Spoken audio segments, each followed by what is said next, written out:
ai vậy thuộc bao mà cạnh kìa chui ôi lùi trời mẹ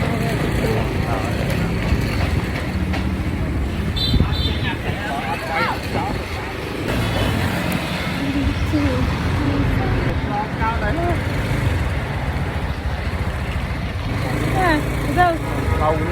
còn 10 căn 10 men nữa nó còn viên tới